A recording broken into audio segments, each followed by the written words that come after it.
So let's get into it, guys. Today's question, when does visceral fat become dangerous? Again, if you missed it yesterday, remember, we're talking about the fat that's inside the abdominal cavity. We're not talking about the stuff that's on the outside of your abdominal walls. That's the subcutaneous fat, the kind that's squishy and you can grab into, the kind that makes the little love handles, and those little belly rolls.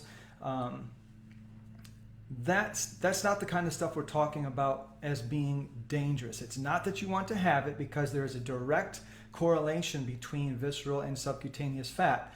But the kind that we really got to be careful of, this visceral fat, is dangerous fat. And because of where it's located in your body, it can become extremely dangerous. So the question is, when does it become dangerous? And here's the thing.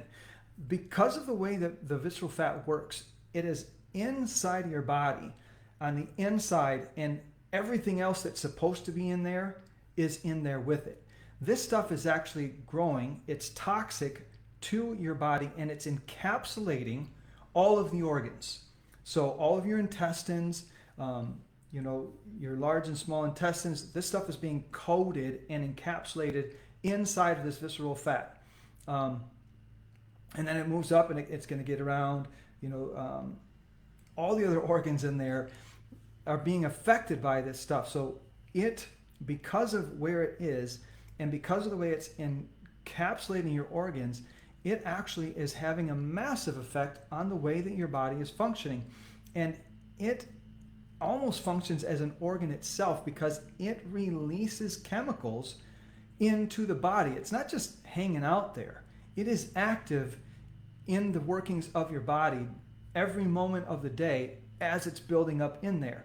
So it is becoming more and more dangerous the larger its presence becomes.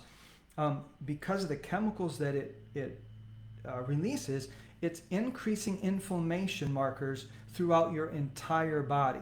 And you guys, I can talk about this a different time, but if you think about inflammation, for example, if you get a little bee sting or something, and the area will become inflamed, it'll become swollen. Your body will send out the cavalry to try to deal with the problem that's happening in this one little spot, right? Or you hit your thumb with a hammer while you're working, it becomes inflamed, it swells up, and your body works hard to try to get rid of the swelling and try to take care of that to make it feel better. Imagine if inflammation is happening throughout your entire body. Your body is on high alert all the time, trying to put out the fire that's happening. Visceral fat is causing that to happen throughout your whole body. It's releasing chemicals into your body to put your body into a state of inflammation. You do not want that to be happening inside your body. And when it does, you are putting yourself at risk. Okay? So what else is happening? Well, because of, again, it's inside your body and it's encapsulating the organs that are in there, one of those very important organs, okay, is your liver.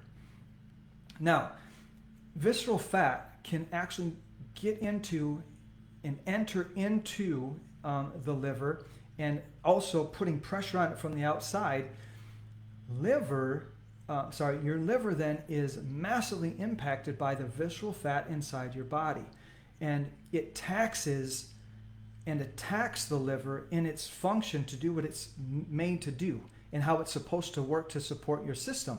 And so what ends up happening is, all that good cholesterol that your body creates naturally, well, all of a sudden that gets suppressed.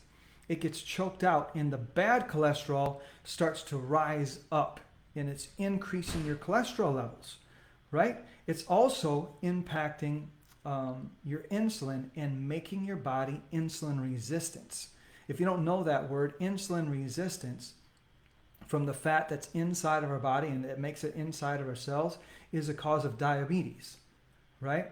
And when our pancreas gets massively impacted, it can actually cause type 1 diabetes, which is a whole nother topic we can talk about another time.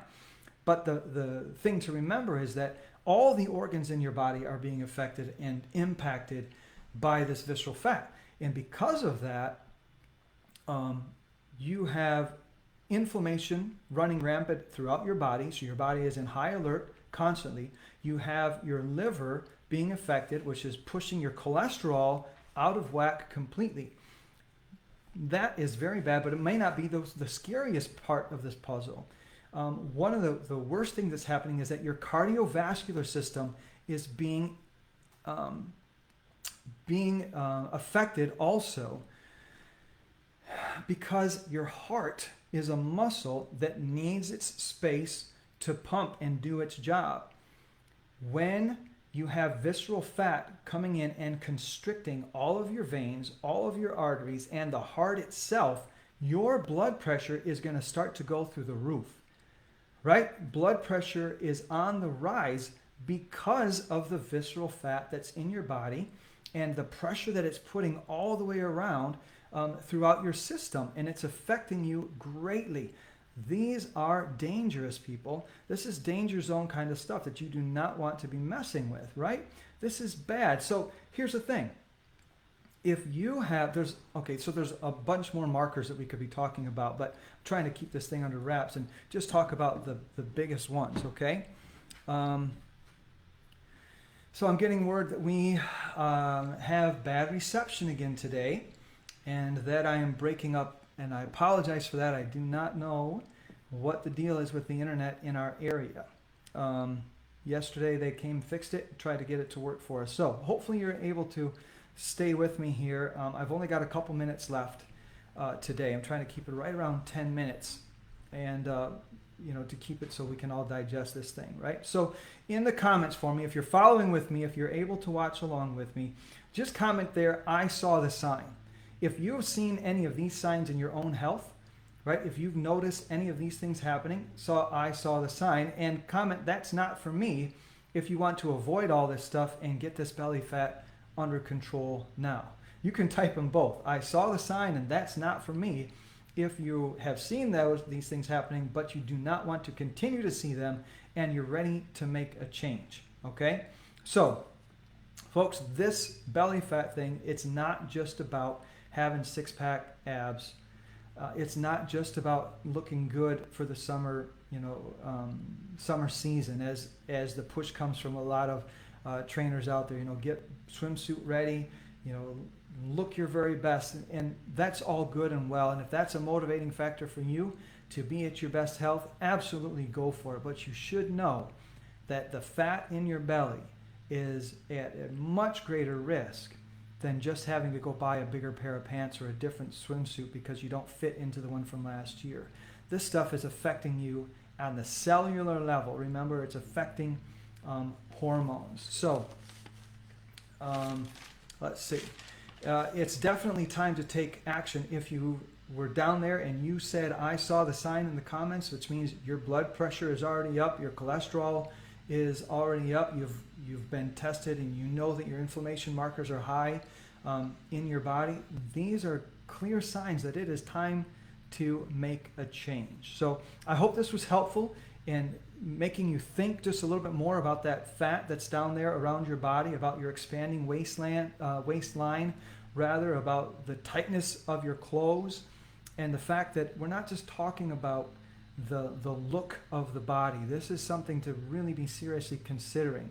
So tomorrow's topic is, how do I know? Well, I've already given you a bunch of clues, right? I've given you a bunch of clues. If you have these markers, chances are your visceral fat is causing problems in your body. But there's another way that you can tell if you have a visceral fat problem. If for whatever reason then those markers haven't been tested or you don't have those, we can still tell if you have a visceral fat problem. And tomorrow I'm going to give you the easiest way to know if your visceral fat has actually reached a point, or you're coming up to the point where you're going to cross the line